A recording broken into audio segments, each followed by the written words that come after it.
from the year 1976 in the Roanoke Times. Duckpins are still alive in Roanoke.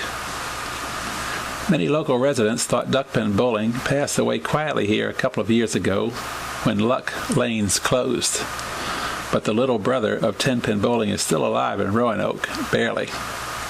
No, there isn't a secret duckpin lanes operating in the basement of any bar in town.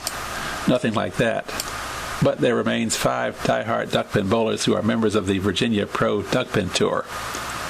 With regular pro stops in Richmond, Alexandria, Winchester, Norfolk, Portsmouth, Charlottesville, and Harrisonburg, the largest metropolitan area in the state that doesn't have duckpin lanes is, you guessed it, the Roanoke Valley.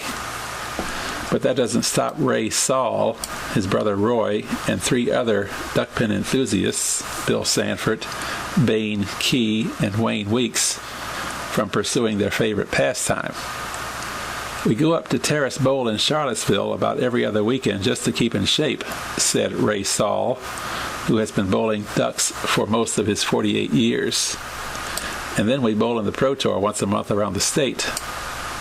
It might seem difficult for the average 10-pin bowler to understand Saul's preference to ducks, considering the distance he travels in 1 year, when there are 4 10-pin bowling houses right here in the Roanoke Valley.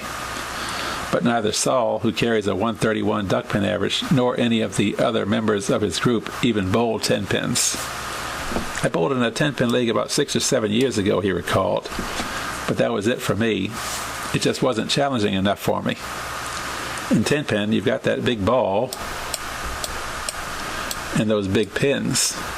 All you have to do is roll the ball down the middle, and you'll get 8 or 9 pins every time.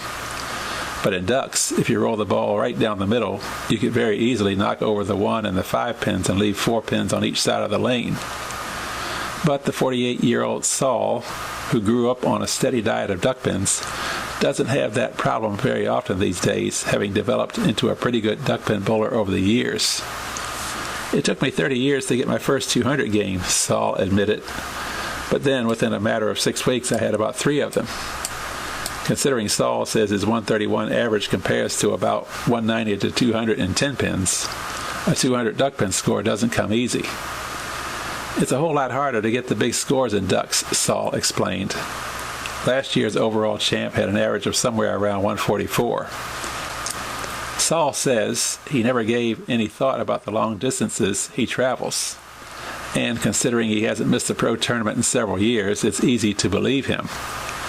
Even if there were a duckpin house in Roanoke Valley, Saul would still make the trips around the state. Yet, Saul would like to see ducks come back to this area. I think if someone built a 12-lane duckpin house in Roanoke, had some good promotion and good management, it would go over big, Saul said. I know a lot of people who don't even bowl 10-pin that say they would bowl ducks if there was a house in town. Put them together with the people who are already bowling 10 pins and would like to try ducks, and you'd have a lot of bowlers.